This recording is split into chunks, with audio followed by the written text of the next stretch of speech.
Bonjour Méliane. Bonjour Rachid. On va un peu quitter le football. On va s'intéresser, en tout cas la presse s'intéresse à la protection des données au Maroc et c'est plus qu'un enjeu technologique. Tout à fait. Le Maroc accélère sur le numérique et selon les Échos, le pays connaît une croissance soutenue, surtout des data centers. Les data centers, soit l'infrastructure qui permet de stocker, traiter et sécuriser les données numériques. Et les besoins explosent. E-commerce, télétravail, digitalisation des services publics, la donnée circule de plus en plus et les infrastructures doivent suivre. Mais ces data centers restent assez rares au Maroc comme sur le continent. Ils ne sont que 223 répartis dans 38 pays, soit moins de 0,02% de l'offre mondiale. Et le Maroc en compte 8 depuis juin 2025. Cela montre à la fois une ambition réelle et un potentiel immense dans un espace encore largement sous-équipé, surtout face à la montée de l'utilisation de l'intelligence artificielle. Et Jeune Afrique pose aussi clairement une question. Quel hub de l'IA le Maroc veut-il devenir? Les data centers sont une condition indispensable mais suffisante. Et le véritable enjeu réside dans la qualité des connexions, la cybersécurité et surtout les compétences humaines. L'ambition marocaine est claire, ne pas être seulement un lieu de stockage, mais un espace de création de valeur où la donnée alimente innovation, start-up, le tout au service du pays mais aussi au service du continent. Mais qui dit data dit aussi protection. L'opinion rapporte que Beled El Maghreb adhère au programme d'Akatika destiné à renforcer la protection des données personnelles. Il cherche aussi à intégrer la protection dès la conception des projets et métiers stratégiques et à contribuer à l'élaboration de règles nationales sur le cloud qui protège aussi ces données. La confiance numérique devient donc un pilier de la modernisation de l'État, surtout quand cette fameuse donnée devient un actif stratégique. Car le risque est réel. Le Matin alerte, les futures cyberattaques seront plus difficiles à détecter. Les experts évoquent des attaques plus discrètes, automatisées, parfois dopées à l'IA. Résultat, les systèmes classiques ne suffiront plus. Mais l'IA, ce n'est pas seulement une menace. Utilisée de manière responsable, elle peut aussi renforcer la cybersécurité en détectant des comportements suspects, en analysant des flux massifs de données en temps réel, en anticipant les attaques et en automatisant les réponses aux incidents. L'enjeu désormais n'est donc pas de refuser l'IA, mais surtout de l'encadrer. Alors le Maroc avance vite sur la data, infrastructure, IA, protection. Le grand défi est aujourd'hui de faire du numérique un levier de développement sans en faire une source de vulnérabilité. Protéger le patrimoine est aussi une priorité pour de nombreux pays africains. Le quotidien en Tunisie rapporte le lancement des travaux de restauration du casino historique de Hamamlif. Construit au début du XXe siècle, ce bâtiment emblématique était tombé en désuétude et aujourd'hui, les autorités ont décidé de lui redonner vie et rien n'est encore terminé. Mais l'objectif affiché est de restituer à la ville un patrimoine architectural qui raconte une époque révolue, celle d'une Tunisie cosmopolite, fenêtre sur la Méditerranée.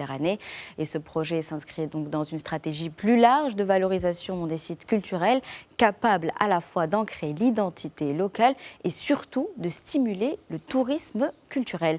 Et en Libye, cette fois, c'est une institution entière qui sort de l'ombre. TV5 Monde met en lumière la renaissance du musée national de Libye, longtemps fermé en raison de conflits.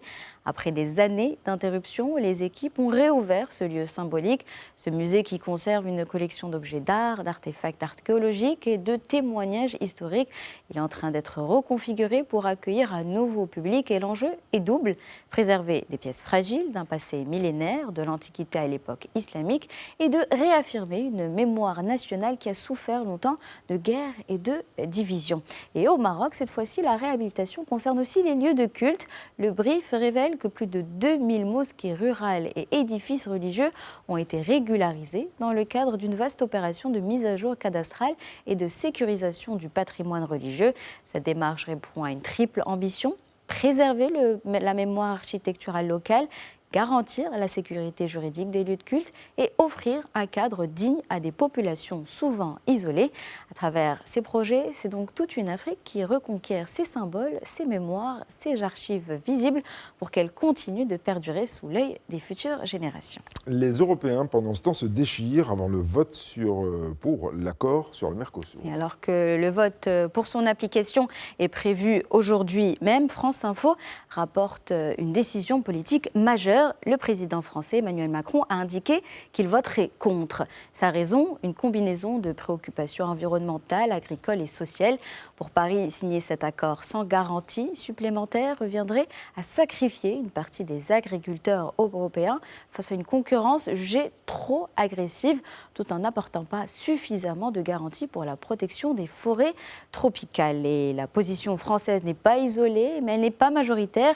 L'Islande, l'Autriche, les Pays-Bas ont également le même avis négatif sur cet accord.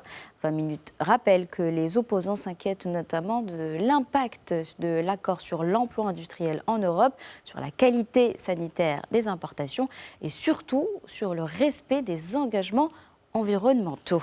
Et puis, il y a l'Italie. Selon la Repubblica, Giorgia Meloni et son gouvernement se montrent, eux, beaucoup plus favorables à l'accord.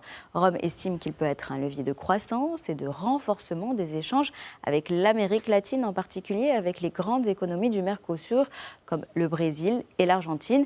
Et dans cette perspective, l'Italie serait prête à donner son feu vert, ouvrant une voie politique au texte au sein de l'Union européenne, malgré les réticences de certains. Et sur TF1 Info, on rappelle d'abord comment cet accord peut être adopté. L'accord UE-Mercosur révèle de la politique commerciale européenne.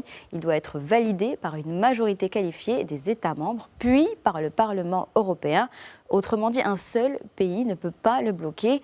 Alors, cet accord verra-t-il le jour? Ce qui est sûr, c'est que nous aurons un début de réponse aujourd'hui même. Nous sommes aujourd'hui le vendredi 9 janvier 2026. Quel autre 9 janvier avez-vous choisi dans l'histoire avant que les Lions de l'Atlas en écrivent une et qu'on en parle l'année prochaine? Alors, on attend l'année prochaine pour que je fasse l'éphéméride, mais quand même, on va parler d'un autre moment assez historique qui concerne, on va dire, le monde entier. Et je vous emmène au 9 janvier 2007 où Steve Jobs monte sur scène et présente l'iPhone. Ce jour-là, Apple ne se contente pas d'améliorer le téléphone, elle crée le smartphone et révolutionne notre rapport au monde. Avec l'iPhone, le téléphone cesse d'être un simple objet pour appeler. Il devient une fenêtre permanente sur Internet. L'instantanéité, l'image, l'information. Le monde rétrécit, un village devient planétaire. Tout devient plus rapide, plus réel, plus immédiat. Un outil d'une puissance inédite, mais il ouvre aussi de grands débats, car derrière l'écran, il y a des ressources minières stratégiques, des chaînes de production mondialisées, des enjeux environnementaux. Il y a aussi des questions sociales, dépendance, contrôle des données, influence sur les comportements, sur la démocratie, sur les rapports de force géopolitiques. En 2007, on parlait d'innovation. En 2026, on parle d'impact. Le smartphone a rapproché les peuples, mais il a aussi redessiné les équilibres du monde. Le 9 janvier 2007, ce n'est donc pas seulement la naissance d'un objet, c'est le début d'une nouvelle ère où tenir le monde dans sa main signifie aussi devoir apprendre à le maîtriser. Merci beaucoup, Mariam Kokaïna. Et à l'année prochaine pour parler du 9 janvier 2026. Le fameux quart de finale remporté face au Cameroun. Enfin bon, bref, on va pas mettre la charrue avant les bœufs, mais quand même on y songe.